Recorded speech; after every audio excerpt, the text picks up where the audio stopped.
dans ce nouvel épisode des Blabla de Sandra. Si tu apprécies ce contenu, pense à t'abonner, à liker et à partager. Je t'invite à découvrir mon dernier bébé de papier paru à ce jour en auto-édition, L'amour minimaliste, une romance qui parle de deuil, de résilience et de renaissance à travers un nouvel amour avec tendresse, humour, passion et sensualité. Fin de la page promo. Tu veux continuer à être créatif? Alors fais attention à ce dont tu te nourris.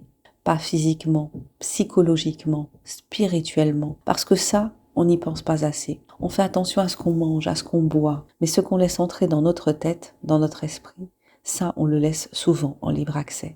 Et pourtant, c'est là que tout se joue. Surtout si tu es créatif, surtout si tu es artiste. Parce que les artistes, soyons honnêtes, ce sont souvent des hypersensibles. Tu ressens plus, tu captes plus, tu absorbes plus, comme une éponge. Les ambiances, les émotions, les tensions, les non-dits, tout. Et ça peut être une force incroyable parce que ça nourrit ta création, ça te donne de la matière, ça te donne de la profondeur, ça te donne cette petite vibration en plus que les autres n'ont pas. Mais ça peut aussi te détruire à petit feu parce que toutes les énergies que tu absorbes, elles ne sont pas toujours bonnes pour toi. Parfois elles t'élèvent, mais parfois elles t'épuisent, elles te vident, elles te plombent, elles te tirent vers le bas sans même que tu t'en rendes compte. Et un créatif vidé, c'est un créatif qui n'avance plus. C'est un créatif qui doute, qui procrastine, qui abandonne. Alors, si tu veux durer, si tu veux continuer à créer, tu dois protéger ton énergie. C'est non négociable. Moi, je le vois très clairement. Sans l'équilibre que m'apporte mon entourage, je ne pourrais pas continuer à écrire comme je le fais aujourd'hui. Même avec peu de résultats, même quand les ventes ne suivent pas. Parce que oui, il faut être lucide. Créer dans le vide, parfois, ça secoue, ça fait douter. Ça peut même te donner envie de tout arrêter.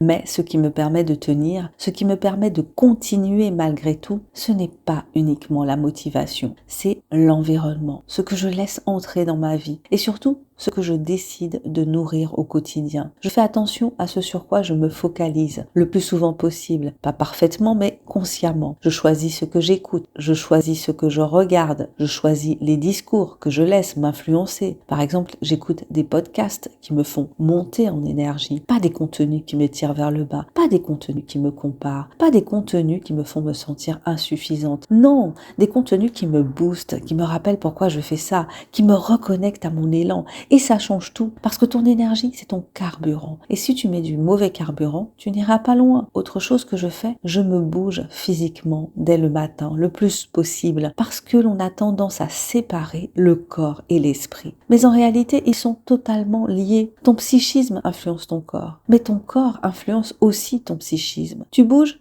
tu te sens mieux. Tu t'actives, ton esprit s'éclaircit. Tu respires, tu te relâches. Et parfois, juste marcher, juste bouger, ça débloque plus de choses que rester assis à réfléchir pendant des heures. Activer le physique, ça remet du mouvement dans le mental. Et pour un créatif, le mouvement, c'est vital. Parce que la stagnation, c'est la mort de la créativité. Alors oui, ça demande de la discipline, ça demande de la conscience, mais surtout, ça demande un choix. Le choix de te protéger, le choix de te nourrir correctement, le choix de ne pas laisser n'importe quoi entrer dans ton esprit. Parce que tu es une éponge. Et une éponge ne choisit pas ce qu'elle absorbe, sauf si tu décides de le faire pour elle. Alors pose-toi cette question, qu'est-ce que tu laisses entrer dans ta tête tous les jours? Et est-ce que ça t'aide à créer ou est-ce que ça t'en empêche? Parce que au final, ta créativité dépend beaucoup moins de ton talent que de ton environnement intérieur. Et ça, tu peux le choisir.